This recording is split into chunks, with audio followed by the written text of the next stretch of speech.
எனக்கு இருக்கிற ஒரு பெரிய டவுட் என்னன்னா, நான் நெறைய தெய்வத்துக்கிட்ட போய் பரிகாரமா செஞ்சுக்கிட்டு இருக்கேன் சார். ஒரு விஷயத்துக்கு. நான் ஒரு விஷயத்துல அவஸ்தைப்பட்டுட்டு இருக்கேன். அதுக்காக நான் நெறைய இடங்களுக்கு போய் பரிகாரம் பண்ணிட்டேன். ஒரு பரிகாரமும் பலிக்கல. தெய்வம் உண்மையிலே இருக்குதா இல்லையான்ற டவுட்டுக்குலாம் போயிருவாய்ங்க. இருக்கு. ஜோசியர் முதல்ல உண்மையா பொய்யான்னு போயிருவாங்க. இந்த மாரி நெறைய சந்தேகத்த எழுப்புற மாரி, அவங்களுக்கு ஒரு விஷயத்துல நம்பிக்கையே போயிடும். ம்.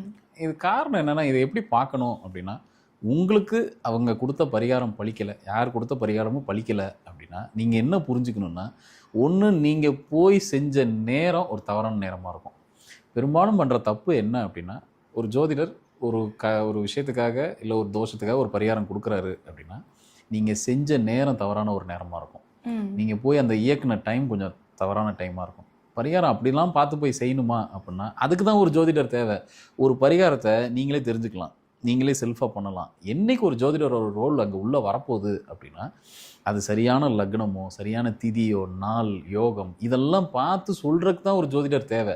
இல்லைன்னா பரிகாரத்த நீங்களே பார்த்து நீங்களே செஞ்சுக்கலாம். இப்போ ராகு, கேதுக்கு தோஷத்துக்கு பரிகாரம் கோவில் இருக்கு. ம். நீங்க போனீங்கன்னா அவங்களே உங்கள கைட் பண்ண போறாங்க. இதுக்கு எதுக்கு ஒரு ஜோதிடர் தேவை? எந்த நாள்ல போணும்? எந்த நட்சத்திரத்துல போணும்? எந்த திதியில போணும்? எந்த கரணத்துல இதுக்கு தான் ஒரு ஜோதிடர் தேவை. ஆனா பெரும்பாலும் ஜோதிடர்கள் எல்லாம் அந்த பொதுவான பலன்கள் எல்லாருக்கும் சொல்ற மாதிரி தானே சார், இங்க இந்த கோயிலுக்கு போங்க, இந்த பரிகாரத்தை பண்ணுங்க அப்படின்னு மட்டும் தானே சார் சொல்றாங்க. இந்த திதியில, இந்த நாள்ல, இந்த டைம்ல அப்படிலாம் சொல்றது இல்லையே சார் பெரும்பாலும்.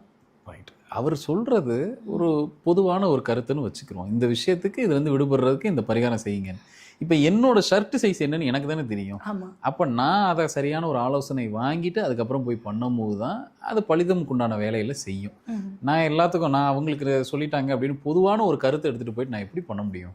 நம்ம முடியாது. பண்ணுற பெரிய தப்பே என்ன அப்படின்னா, எதுக்குமே நம்ம மெனக்கிடக்கூடாது. ஆனால் பலன் மட்டும் நமக்கு 100% கிடைச்சிடணும். வீட்டில் உட்காந்துட்டே கிடைச்சிடணும் அப்படின்னா கிடைக்கும். அந்த நாலேஜை நம்ம டெவலப் பண்ணும்போது கிடைக்கும்.